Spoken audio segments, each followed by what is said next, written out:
everyone, welcome back to the Hot Girls and Hockey podcast. My name is Sarah. If you're new here, this is the show where we talk about all things hockey, the what you knows, the who knows, and everything in between. And today's episode is going to finally be the Colorado Avalanche team deep dive. Thank you guys for being so patient with it. Life's just been crazy. And that's all I'm really going to get into with that. But yeah, little housekeeping before we, just dive into the team deep dive. One, I went to my very last Sharks game of the season. Their season's not over, but I went to my last one, which was really fun, and we won, and it was great. It was against Chicago. But yeah, it was great. I'm still under the firm assertion, that we are not making playoffs, but my boyfriend's holding out hope, so we will see. All right, enough about that. Let's just get into today's episode. Like always, I do have a fun little drink. I have a glass of, I believe this is Chardonnay. It's either Chardonnay or a Pinot Gris. Either way, it's a white wine because it's really nice and sunny and hot outside right now. And I just feel like a nice ice cold, well, I don't have ice in this because of the sound, but a nice cold glass of wine was very appropriate for today. But yeah, get a fun little drink, a little snack if you want, and let's just talk about the Colorado Avalanche. Cheers. Colorado Avalanche. They are a NHL team that is based out of Denver, Colorado. They're in the Western Conference, specifically in the Central Division. And right now they are actually leading the Western Conference in points for the current season. And they are my top contenders for the Stanley Cup. At least, I think last episode I said I thought it was going to come down between Colorado and Carolina. And you know what? I still have that thought in my head. I don't know. They've been doing so good, and I would really love Landeskog to get a cup, especially after his insane injury, which I'm not going to talk about in this episode because I'm talking about the team and not the players themselves. If I ever did a player profile on him, I'd probably, go into that. Duh. But yeah, so Central Division, Western Conference.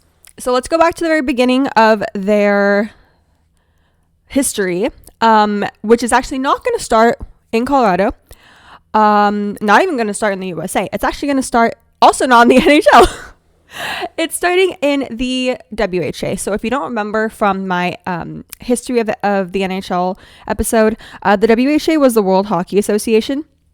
It was founded in 1972, and it was created to kind of rival, but also they wanted to kind of overtake the NHL in terms of being like the number one professional hockey league for the USA and for Canada. And I went through the whole history of them too in that aforementioned episode. So if you want to learn more about it, go watch that one or listen to it or whatever. All you need to know is that we have the WHA, and one of their original teams that they had when they had started beginning to acquire name teams, establish them, etc. Was the Quebec Nordiques. I've seen people call them the Nordiques. I'm gonna say the Nordiques. It's Nordiques. So if I'm saying it wrong, sorry. I could not get a clear answer because there's I don't know, there are people debating on the fucking right pronunciation of it, whatever. So we have the Quebec Nordiques, and they, like I said, were one of the original WHA teams when it was established back in 1972, and it was based out of Quebec City in Quebec, Canada. Also, again, I'm American, so don't judge me in how I say Quebec, okay? And the Nordiques would actually last 7 seasons in the WHA until 1979, when it would become one of the few teams that would go and jump to the NHL when the NHL and the WHA had their merger. So there were a couple of teams. Nordiques were a part of it. That's also how we got the Winnipeg Jets, Edmonton Oilers. I think the Hartford Whalers also were acquired in that one. I don't know. It's been a while since I did that episode, so the information is not that fresh in my noggin.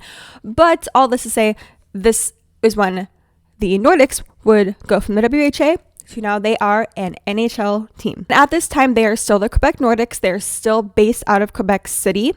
But you also have to remember that now there are two NHL teams coming out of the same area pretty much, because we have the Montreal Canadiens. Montreal is in Quebec. And then we have the Quebec Nordiques coming out of Quebec City. And before the merger had happened, when they were still under the WHA, the Nordiques were a powerhouse team. They were really good. They even won an Avco World Trophy, which was the WHA's version of the Stanley Cup. It was like their championship trophy, and they were a really good team there. And they still would play fairly well in the first like 6 to 7 years of them being an NHL team. But starting in the 1987 to 1988 season, they would start to kind of see a downturn. And from that season up until the 91-92 season, they would find themselves dead last in their division, and at certain points, dead last in their conference as well. So not doing too well. And actually, the Nordiques hold the record for the worst season. Worst season. It's like the worst with wins. They only had 12 wins in the 1989 to 1990 season, which, if you know how many games are played in a standard NHL season, that means that, not counting any overtime wins, that I only like truly like won 12 games. I'm sorry, I shouldn't laugh. It's just like insane to think about that as a record. Regardless, so things were not very good. But they did start slightly looking up after they finally made the Stanley Cup playoffs during the 92-93 season.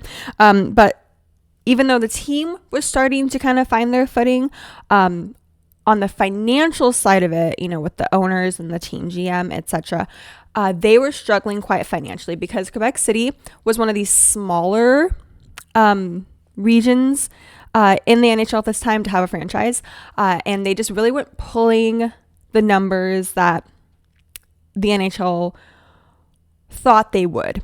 You know, hockey is a big money game. You know, we need people to buy tickets to go see the teams, because then that in turn benefits the team itself. And when a team is struggling financially, it's hard for them to continue as they are, or just continue at all in really, really dire situations. Eventually, they were sold to the Comsat Entertainment Group in 1995. And this group was the people who they also owned the Denver Nuggets, which is a basketball team in Denver, Colorado, here in the USA. And so that would begin the move from Canada over to here in the US, and move them from Quebec City to Denver, Colorado, and would begin the Colorado Avalanche as we know them now. So allegedly, when they were trying to like come up with names for this new Denver-based hockey team, the Comsat Group was allegedly going to go with the Rocky Mountain Extreme, which doesn't really roll off the tongue as well as the Colorado Avalanche. And when a newspaper in Denver got a hold of this information, they published it, and the backlash from the public was so bad. They hated this name. They thought it was so fucking stupid, which I agree. So I was like, JK, actually, they're not going to be called that. I don't know where you heard that from. No, they're called the Colorado Avalanche.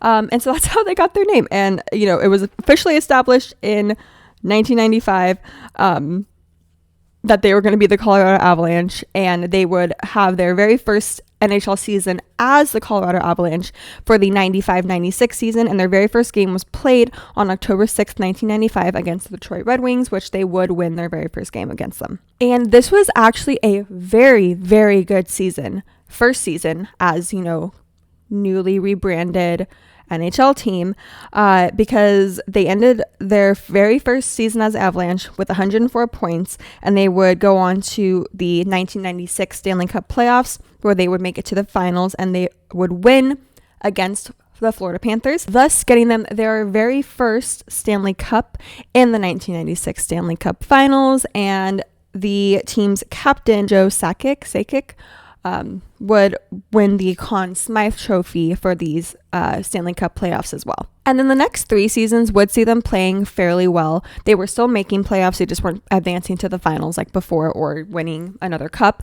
And also on this time was a really big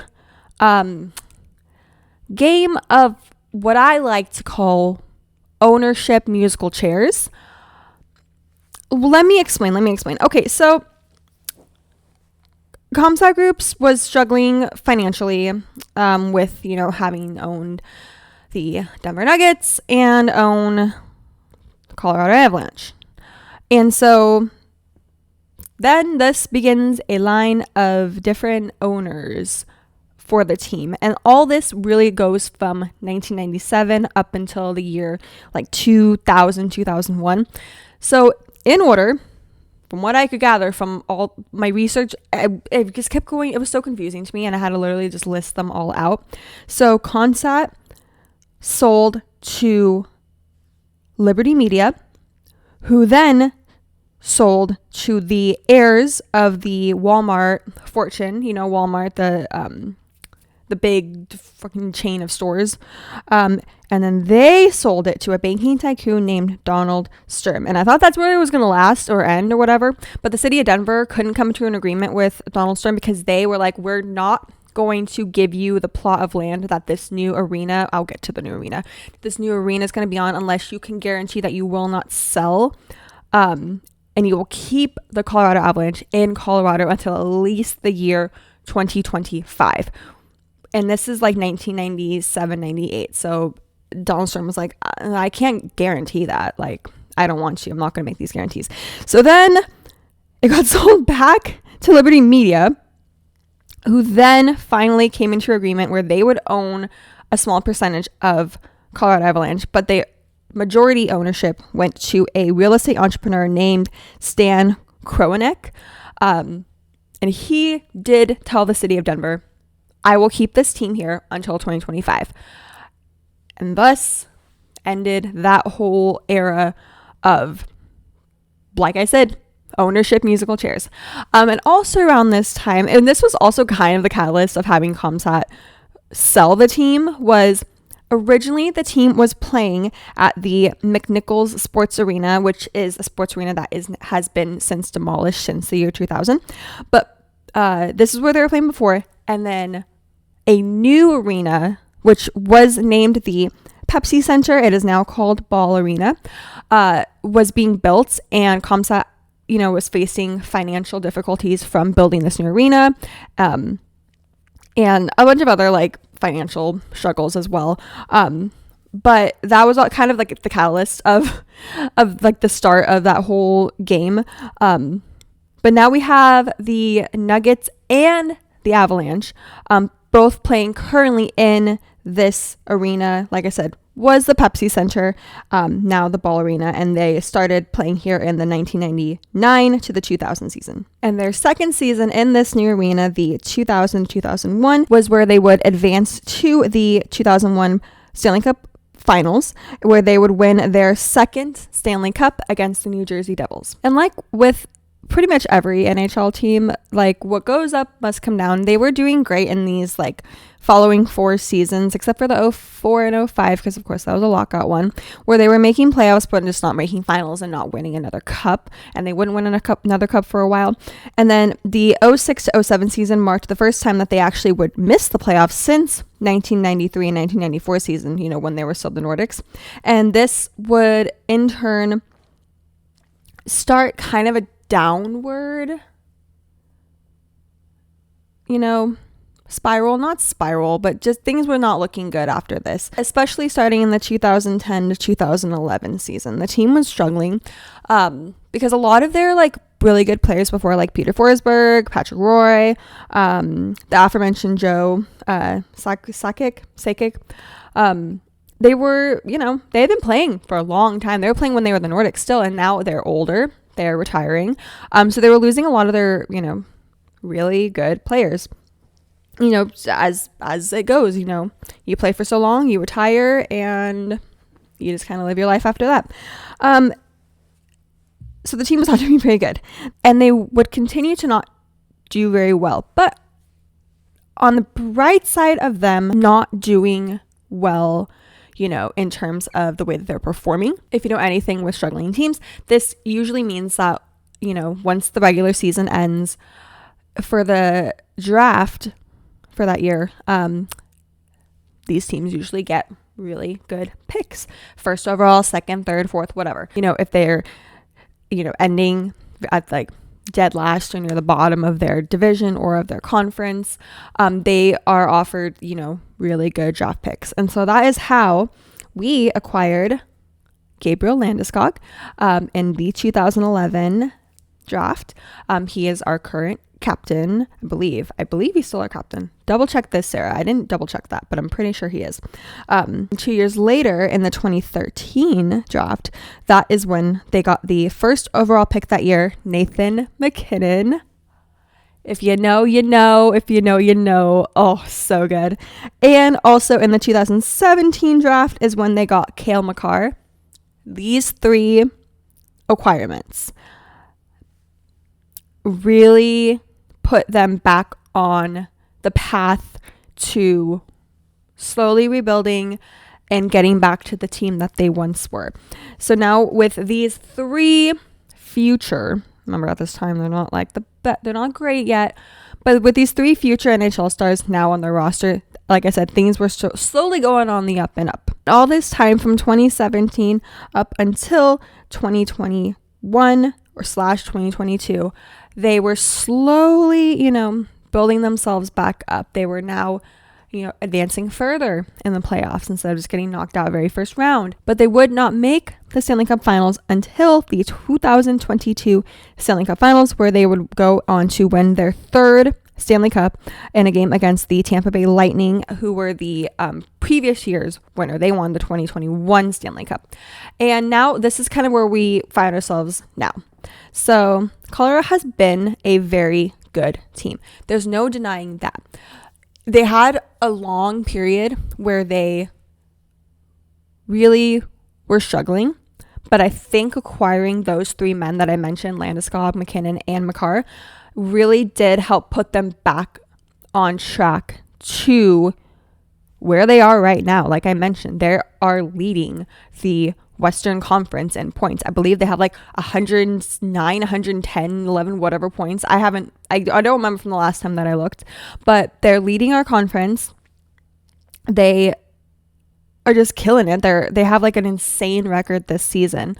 That's not to say the previous seasons were awful. They were still making playoffs. It's just this year, I don't know, something clicked, and I have a really, really good feeling about this year. And I'm very, very excited to see if my prediction is true and if they do win their fourth cup. So I'm really excited. I'm very, very excited. But yeah, that is where we're at right now with the Colorado Avalanche. From its beginnings in an entirely different fucking league, which they do pay homage to it. They do have nights where they will play or do warm-ups with the original Nordiques jerseys and logos on them, which it kind of reminds me of like an elephant a little bit. I don't know. I'll put a picture up here for my video viewers, the people who watch these on YouTube. But yeah, that is where we're at right now with the Colorado Avalanche. It was very fun researching this because I haven't done a team deep dive where it's one of the teams that went from the WHA and then NHL acquired them in that merger. So yeah, very fun to do the research. Very excited for playoffs. Like I mentioned in my last episode, I will be doing my bracket once we have more people that are, confirmed to be going to playoffs, because we're still, it's like beginning of April, so it's still fairly fresh. But yeah. Thank you guys so much for tuning into today's episode. Next week's, I don't know what it'll be yet. If I remember to, I will probably put up a poll, maybe when I upload this episode. If you're watching this on YouTube, please make sure to like, comment, and subscribe to the channel. It does help out a lot. If you're listening to this on Spotify, shout out my Spotify listeners. Love you guys so much. Please make sure to give the show a good rating, and I turn on the comments so you can leave a cute little comment too. If you would like to also follow the team's Instagram, it is at Hot Girls Learn Hockey. Or if you want to follow the team's TikTok page, I'm trying to be a better TikToker. I'm trying. But if you do want to follow that page, it is at HGLH Pod. I love you guys so much, and I will see you in the next one. Bye.